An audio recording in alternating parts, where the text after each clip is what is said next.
Quand il lui dit qu'il n'est pas bon de prendre le père des petits enfants pour le donner aux petits chiens. C'est une parole merveilleuse. Oui, mais je vous dis quoi? Parce que c'est une parole qu'il a lancée pour que la foi de la femme l'attrape. C'est ça. Et pour lui faire du bien. C'était ça, le but. Ça veut dire que, on va dire comme ça, dans les normes, il n'y a pas de rapport entre lui et cette femme. Il n'y a pas de rapport dans les normes. Et puis, permettez-moi de vous dire que la femme là, elle demandait une chose avant son temps. C'était quoi? C'est qu'elle était des nations. C'est ça. Or, en ce moment, Jésus ne devrait s'occuper que des brebis perdues de la maison d'Israël. Et elle demande maintenant une intervention. Donc, c'était une chose avant son temps. Et c'est pourquoi Jésus ne l'écoutait pas. Il n'écoutait pas. C'est comme si il disait, mais femme, mais tu viens un peu trop tôt. C'est pas le moment. Voilà. Mais elle insiste. Elle insiste. Alors, c'est comme si c'est dit que, bon, tiens, on peut quand même trouver une solution. Et cette solution, c'est lancer cette parole qui est, je dis que, une parole qu'il lance pour que si la foi de la femme l'attrape, ça passe. Voilà. C'est une parole merveilleuse. C'est une parole qui, selon l'homme, t'humilie, selon l'homme, ça te brise, selon l'homme, c'est presque, ça t'écrase, ça te broie. Mais si la foi a su discerner ce qui est caché dedans, mais ouais, le Seigneur, il s'est presque exclamé pour dire aux femmes, mais ta foi est grande. Mais parce que quand il a balancé la parole, la femme dit oui, Seigneur, ça c'est vrai, ce que tu dis.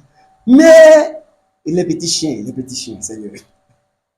Au moins, quand quelque chose tombe, il mange Jésus, mais oh femme, tu l'as attrapé, ta foi est grande.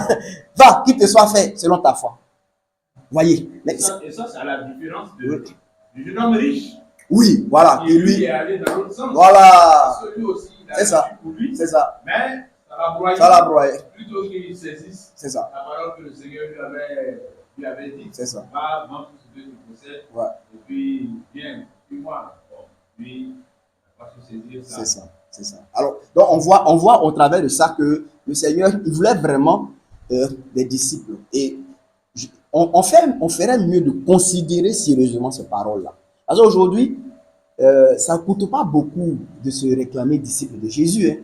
Pourtant, une étude honnête, par exemple des évangiles, en écoutant un peu ce que Eric vient de dire, les déclarations de Jésus, ça fait comprendre que, si vous voulez, il ne voulait pas de l'à peu près. Il ne voulait pas de l'à peu près.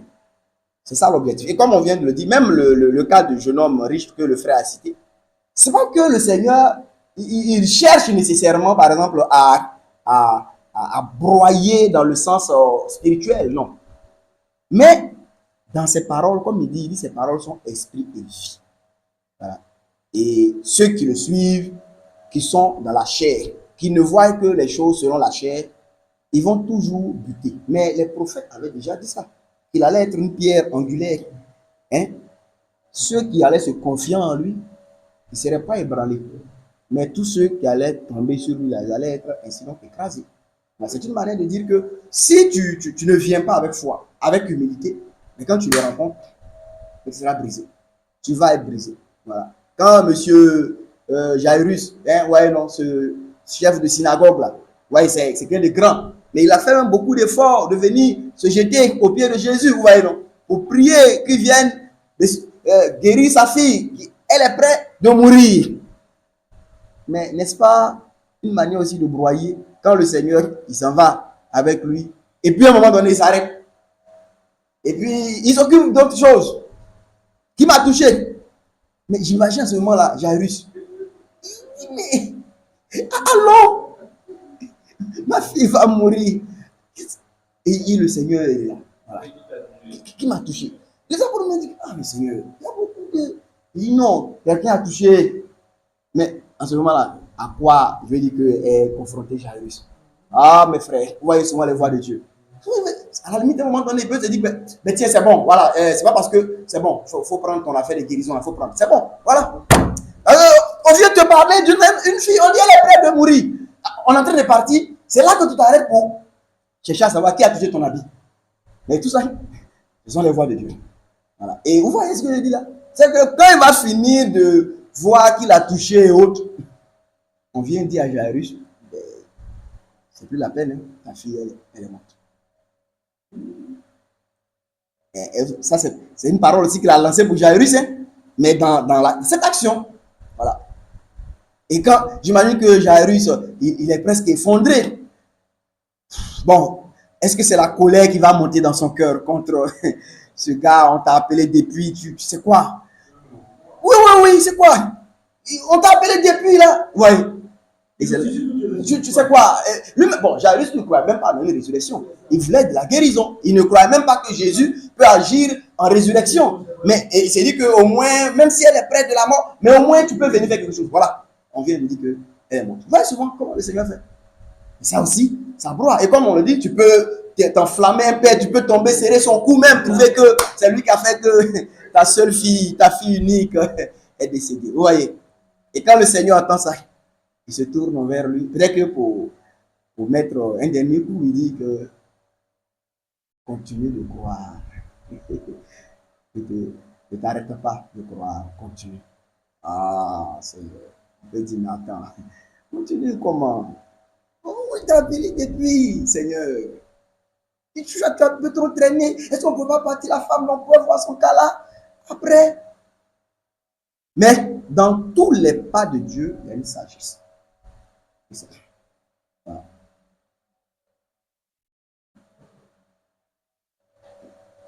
Ouais, je vois mon frère là en train de souffrir. Ça veut dire que la parole là, elle rentre bien. Il n'y a aucune faille. Rien. Et c'est pourquoi il faut méditer. Parce que quand tu ne médites pas, tu vois juste les choses de manière facile. Et comme on est en train de le dire, on sait que de manière charnelle, quelqu'un pourrait tomber sur Jésus là et puis le battre. Hein. Trouver que, à la limite, voilà. Je me suis humilié, je suis venu, j'étais le premier, ouais, c'est pas ça. Le premier. On aurait pu partir avant, mais tu traînes, qui m'a touché. Bon, voilà, elle est morte maintenant. Et il se tourne vers lui. Peut-être que c'est une parole qui aurait pu encore énerver. Parce qu'il dit, non, continue de croire. Continue de croire. Ouais. Ouais. De cet événement. Ah, ben tu vois que. Oui. Avec une nouvelle comme ça, oui. Que tu as couru de la position de grand, tu t'es humilié. Qui plus même dans ce groupe-là, oui. Il est effacé. C'est ça. Il n'a pas de. Et puis. On peut se fâcher. Hein. Ouais, non, nous qui avons la Bible là, nous devons se souvenir. Oui. L'espoir qu'il te donne, quand tu viens le voir, tu lui dis ah. Oui, donc tu te dis que quelque chose va se faire. Ouais. Et puis on. Non, je suis occupé. C'est ça. Alors. Ça veut dire que la requête que tu es venu lui soumettre. Là, c'était. Ouais. Laisse tout ce qu'il faisait. Alors. Donc, cet espoir-là, ça se casse. À un moment donné, par ses propres agissements même, ça se casse. Tu arrives à une situation où tu dis, mais c'est ça. La fille meurt. Ouais. Et les gens disent, oh, n'importune plus le maître. Ça, voilà. L'attitude de ses disciples. Ouais. C'est-à-dire les disciples, même quand le maître dit allons là, eux-mêmes, ils sont dans l'esprit de on s'en va là-bas, le maître va faire quelque chose. C'est ça. Donc, j'ai dit qu'au besoin même, quand il fait l'escale avec la femme qui a touché son vêtement là, les disciples, même vois comment ils réalisent. Il y a bien des gens autour de moi. C'est pourquoi vous dire allons, on va là, allons. Nous-mêmes, tout le monde a touché. Ouais. Donc, allons, on a dit on en va, le papa est là, sa fille a mourir. Ouais. Pas qu'à chercher encore qui t'a touché. C'est ça. Donc, ça dit, les disciples même étaient dans cet état d'esprit-là. Et tu vois, la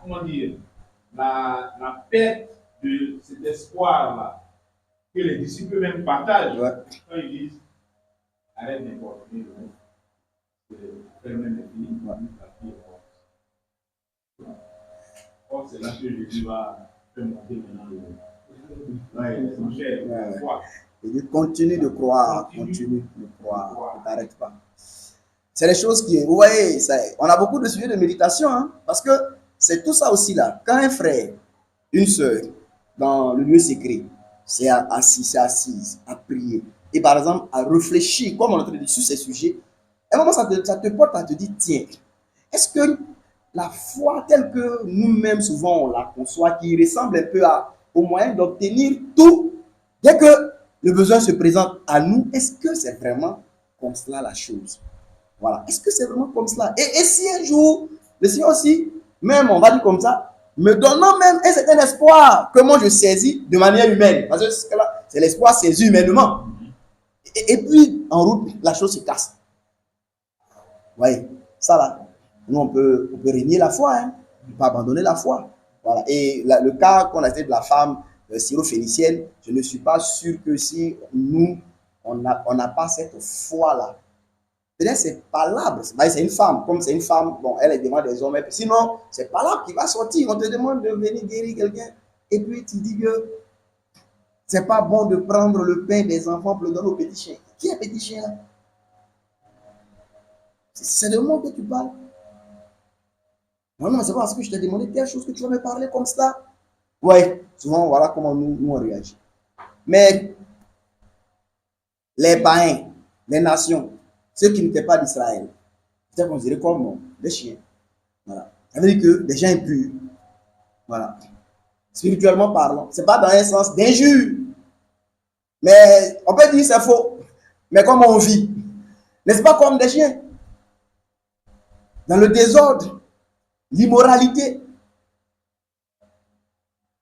N'est-ce pas que je pense que le chien, c'est le gars qui peut vomir, peut souvent manger. N'est-ce pas comme ça que nous les nations, sans Christ, sans Dieu, c'est pas comme ça qu'on vivait. Alors, vous voyez qu'il n'y a pas de méchanceté dedans. Mais le Seigneur dit ça. Et il dit, quand il dit, si tu es scandalisé, il dit la chair ne sert de rien. Ça veut dire que si tu prends ces choses-là, juste au niveau de l'homme, de la manière de voir de l'homme, tu vas buter, tu n'iras nulle part. Mes paroles sont esprit et vie. Ça veut dire, il faut les voir d'une manière spirituelle, il faut les saisir par la foi. Amen. Ouais, et justement, sur ça, avec l'épisode de Jairus sur lequel on a partagé là, ça me fait penser à notre attitude dans la prière. C'est-à-dire, tu vois, dans Jairus, une leçon importante qu'on peut tirer, c'est que le Seigneur, c'est-à-dire la prière que nous adressons à Dieu, c'est vrai, il y a l'objet de la prière qui est là, une requête qu'on formule en rapport avec un besoin qu'on a.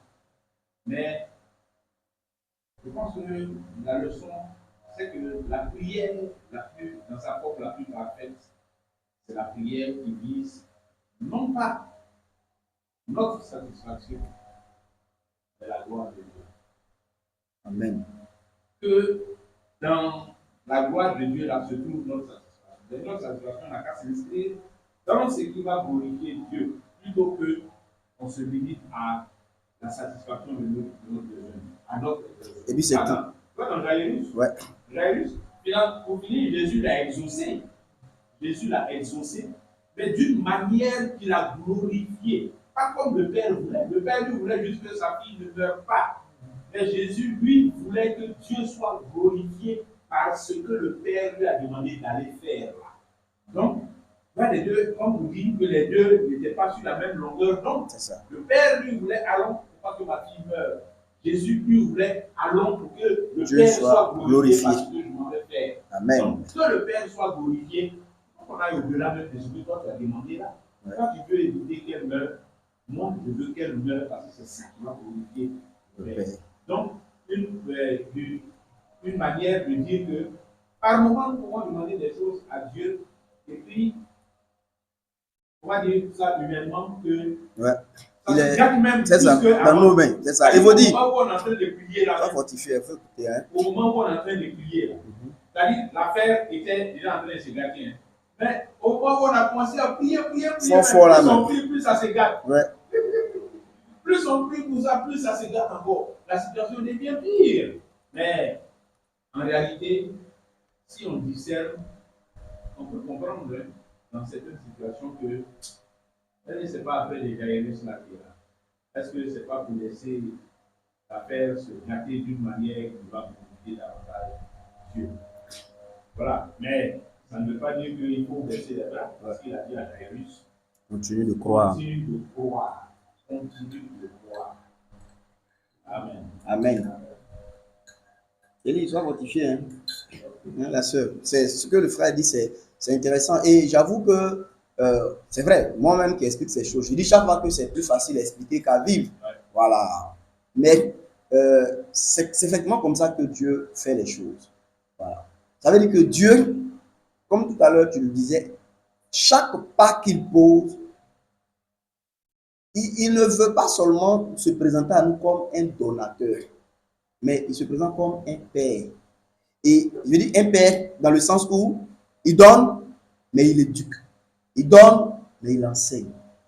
Il donne, mais il corrige. Il donne, mais il sanctifie. Il donne, mais il épure, il affermit. Ça veut donc dire que souvent, quand toi ton besoin se présente, je dis que souvent même dans la prière, on peut saisir une promesse du Seigneur, mais juste de manière charnelle. C'est-à-dire que le Seigneur vient, par exemple, guérir ma fille. Jésus lui sait que cette fille-là, c'est pas guérison, c'est résurrection. Il sait. Mais il ne va pas parler. Voilà. Parce que toi, tu as formulé un truc. Et puis quand tu le vois venir, peut-être tu te dis qu'il est d'accord.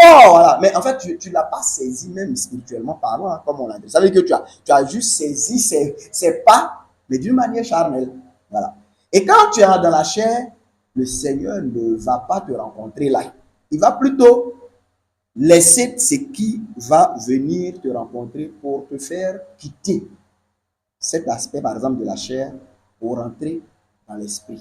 C'est comme si Dieu il va te donner des situations difficiles, mais qui constituent comme des échelles pour t'envoyer au niveau de sa volonté, pour que tu vois les choses spirituellement. Donc, la femme, elle vient, ma fille, par exemple, est tourmentée, guéris-la. Oui, c'est bien, par exemple, louable. Mais par exemple, le Seigneur, lui, s'est dit, ok, mais toi, ce que tu demandes là, tu ne vois qu'une guérison. Mais moi, tu veux me faire sortir, par exemple, d'énormément de choses. Parce que ce que tu es en train de demander, en agissant envers toi, je suis en train de déjà donner, vous voyez, le bénéfice de l'œuvre que je vais accomplir, qui va après donc être proclamé aux nations. Mais toi, tu es des nations. Là, tu veux ça déjà. Tu vois que nous, souvent, notre demande, ça se limite à, comme Élie disait, voilà, on n'a pas l'argent, on veut l'argent. Voilà. Mais souvent, le Seigneur, pour lui, envoyer l'argent là, comme tu demandes là, dès que ça touche tes choses, ça touche ta. Alors, qu'est-ce qu'il va faire?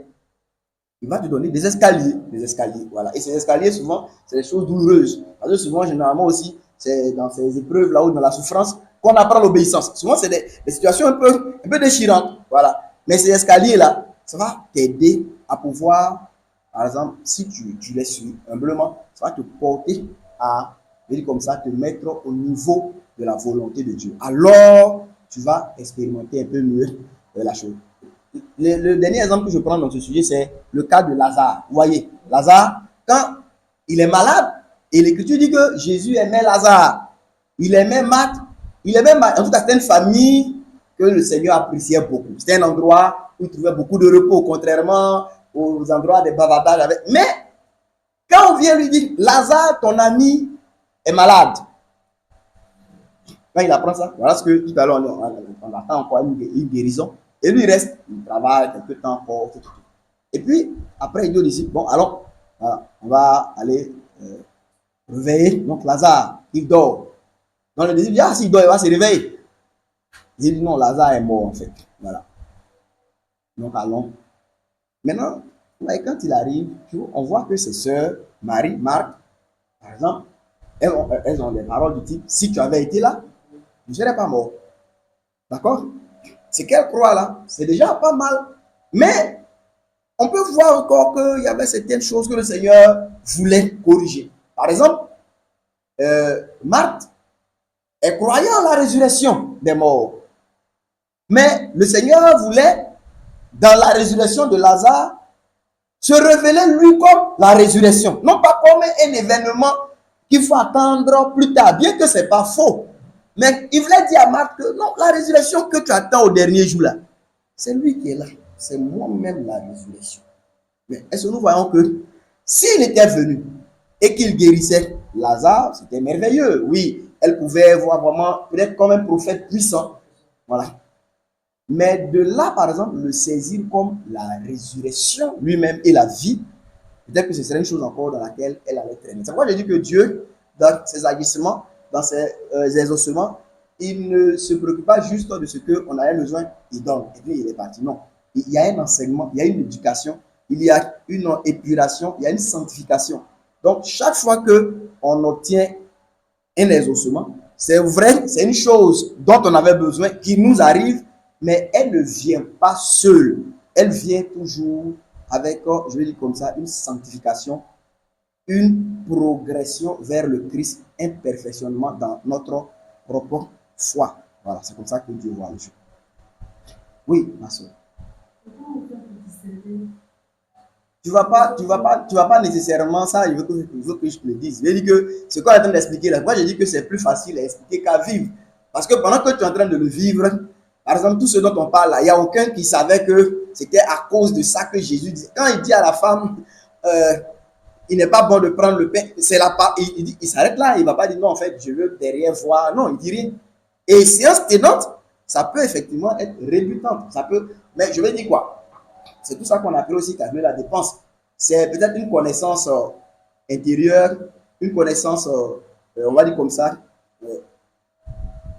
personnelle, qui m'a fait recevoir Jésus comme le Sauveur, le Seigneur, le Fils de Dieu, le témoin fidèle, véritable. Bon, alors, à partir de ce moment, je me dis que, quel que soit ce qui m'arrive, quel que soit ce par quoi je passe, je peux ne pas comprendre, mais c'est ce que Paul a dit, que toute chose concourt au bien de ceux qui aiment Dieu. Donc, c'est ça qui peut me porter à traverser l'épreuve. Et généralement, c'est après traverser de l'épreuve que finalement les choses deviennent plus claires pour nous. Voilà. Mais dire que, par exemple, pendant qu'on est en train de vivre la chose, on sait que ça là, c'est comme ça parce que Dieu va faire ça. En tout cas, ça, c'est pas donné. J'avoue que c'est pas donné. Voilà. Et généralement, même Dieu, il permet même qu'on ne discerne pas ça, mais pour que l'épreuve ait tout son sens. Parce que si je dis, et il dit à Abraham, va me sacrifier ton fils, ton unique, mais il ne faut pas t'inquiéter. Voilà. Derrière, je veux en fait faire de toi le père de tous les croyants. Parce que quand tu vas essayer de l'offrir, je vais t'arrêter. Il a déjà préparé un book, voilà, pour pouvoir gérer ça. Bon, où est l'épreuve? Ça devient de la comédie. Voilà. Mais la réalité de l'épreuve là même se trouve dans le fait que Dieu, il dit rien de plus. Il dit offre-le. Et là, il y a le cœur qui est rempli de réflexion, on brûle, on se dit mais qu'est-ce. Mais bon, mais Seigneur, ne vois-tu pas où David, dans les psaumes là, à plusieurs reprises, ô Éternel, je crie à toi, pourquoi m'as-tu abandonné? Pourquoi ne me réponds-tu pas? Pourquoi te tiens-tu éloigné? Ce n'est pas pour faire chanson, hein. C'est pas que vous comprenez, c'est pas chanson, hein. Oh, regardez, l'écriture, 2 Timothée 3,16 dit quoi? Faut pas que quelqu'un va ouvrir. Non, non, non, non, on n'ouvre pas. Voilà, 2 Timothée 3,16 dit quoi? Toute écriture est inspirée de Dieu. Ouais, non. Donc, quand David dit, ô Éternel, je crie à toi, pourquoi m'as-tu abandonné? Ou bien pourquoi te tiens-tu loin de moi? N'entends-tu pas ma prière? Pourquoi restes-tu sourd? Pourquoi ne dis-tu? Ça là, c'est inspiré, mais c'est pas inspiré. C'est inspiré, non? Je ne sais pas si vous comprenez ce que je dis là. Mais c'est quand on dit c'est inspiré là.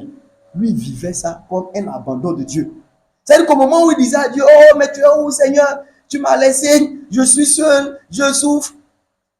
Inspiré là, c'est qui inspire ça? Donc, c'est par le Saint-Esprit.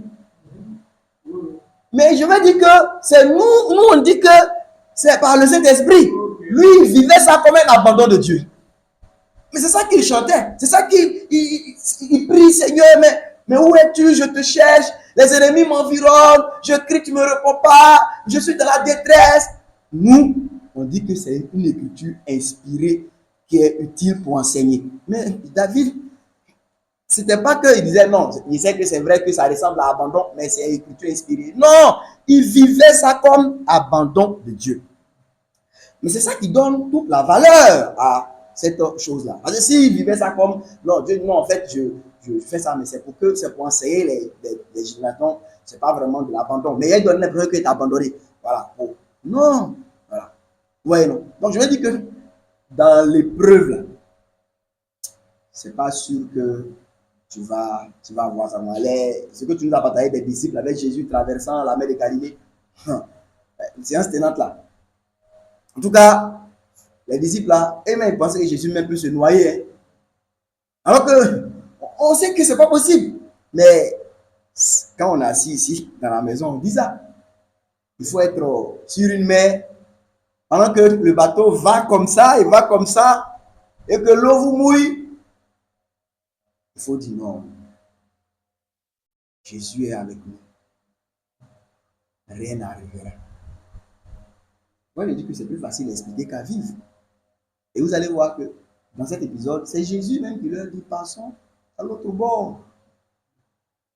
Et puis, ça a dormi. Mais le dormi de Jésus qui est là, ça révèle justement ces situations dans lesquelles souvent on arrive, comme Eric l'a dit là. Souvent, tu as l'impression que le Seigneur m'aime. Les disciples le révèlent avec les proches. Attends, on périt là, Seigneur. Ça te dit rien? Est-ce que, frères et sœurs, le Seigneur, il est indifférent à nos souffrances? Mais est-ce qu'on croit qu'il n'est pas indifférent à nos souffrances? Parce que peut-être qu'on peut savoir, est-ce qu'on le croit? C'est quand on le croit là, que dans cette tempête, on peut se dire que non, celui qui est là, il sait tout. Il n'est pas indifférent. Parce qu'il sait vraiment, il sait ce qu'il fait. Mais, je dis, dans l'épreuve, il vous dit, tu ne vas pas certainement discerner ça comme ça. Mais, quand tu as, je dis que tu ne vas pas comprendre tous les détails, mais la foi dans le fait que ce Dieu est bon, il est un bon Père, il prend soin, il ne veut pas notre mort, il n'est pas indifférent, que même tout ce qui nous arrive concourt à notre conformité à Christ. Alors, voilà ce qui va nous donner la foi, le courage de dire, bon, je ne comprends pas ce qui se passe, mais j'avance. Un serviteur de Dieu que j'écoute, qui avait une jeune fille qui avait 6 ans, c'est lui-même qui donnait ce témoignage, et je crois que c'est vrai, parce que c'est quelqu'un qui est très sérieux. Il dit, sa jeune fille, elle avait 6 ans, elle connaissait déjà le Seigneur, elle était déjà baptisée du Saint-Esprit, et elle avait même déjà prophétisé. C'était une jeune fille qui priait, qui avait beaucoup de foi. C'était sa fille, à 6 ans, elle est décédée. Ah, ça a été une grande déchirure pour l'homme. Vous voyez? Alors, par exemple, ça, mais comme c'était un serviteur de Dieu, qui connaît le Seigneur, qui enseigne sa parole, bon, il a traversé cela avec foi, en confiant les dessous, les réalités cachées au Seigneur, en disant que le Seigneur sait ce qu'il fait. Vous voyez? Mais, pourquoi je dis ça? Nous, on peut, oui, c'est une chose très sérieuse, mais c'est quelqu'un, d'ailleurs, c'est l'un des enseignants de la parole que je trouve, en tout cas, c'est quelqu'un de très sérieux dans le Seigneur. Mais, parce qu'il est arrivé, une jeune fille, alors, j'ai dit ça pour dire quoi? Supposons que le Seigneur révèle que je veux recueillir ou bien prendre, et dans son témoin, il a dit que le jour des funérailles de la jeune femme, pendant qu'ils étaient rassemblés, le Seigneur a donné une vision à une sœur dans l'église, où le Seigneur disait que la jeune fille est auprès de lui. Voilà. Et ça, c'est rassurant, c'est merveilleux, mais n'empêche que c'est déchirant. Vous voyez? Alors, je disais que si le Seigneur vient et te demande, et dit que je veux la prendre, peut-être qu'on va lutter, peut-être qu'on ne va pas vouloir, parce qu'on trouve que ça va faire mal, etc. Mais c'est un exemple de prendre. Qui sait si à ses 15, 20 ans, cette jeune fille-là demeurerait encore dans la foi? Qui sait?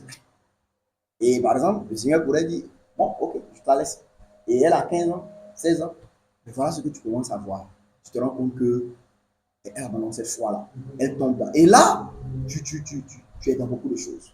Tu vois. Il n'est pas dit forcément c'est ce qui va arriver, mais je présente cette image pour comprendre que souvent, voyez, Ézéchias, le prophète allait vers lui, Esaïe, allait lui dire, donne tes ordres parce que tu vas mourir.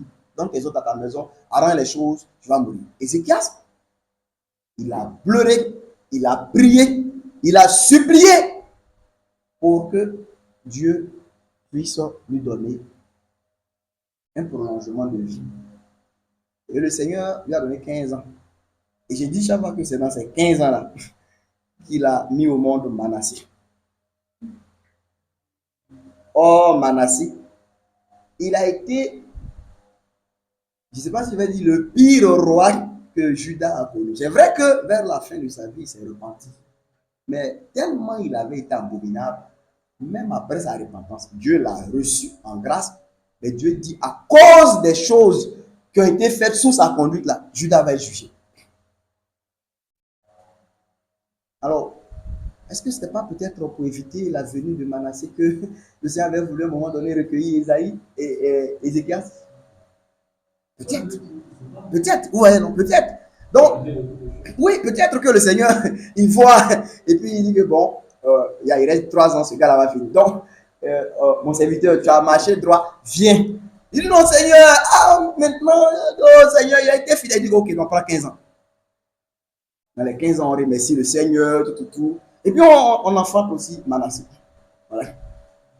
Et j'imagine que quand Ézéchias rentre, par exemple, dans le repos, vous savez que quand on quitte le monde là, on devient intelligent de tout. J'imagine que ce jour-là, il allait un peu honteux devant le Seigneur pour dire, ah, Seigneur, excuse-moi. Excuse-moi pour cette prière. Excuse-moi. Je ne savais pas, Seigneur. Il dit que, le Seigneur dit que tu vois, mais c'est à cause de ça que je vous dis de me faire confiance. Parce que c'est toi tu vois. Tu as 2 yeux. Les chérubins, là, leur corps est rempli Dieu. Les yeux sont sur tout leur corps. Toi, tu n'as que 2. Tu vois pas loin. Et le Dieu qui est assis sur ces chérubins, là, ouais, ses voix sont insondables. Et souvent, quand il nous parle, mais je le dis chaque fois que Dieu, moi, me secoue, parce que j'essaie trop expliquer ces choses. Je voudrais surtout savoir les vivre. Mais c'est des choses qui doivent nous faire comprendre que, voyez les voix du Seigneur, c'est vraiment des choses qui sont insondables. Mais il ne va pas toujours tout nous expliquer. Voilà.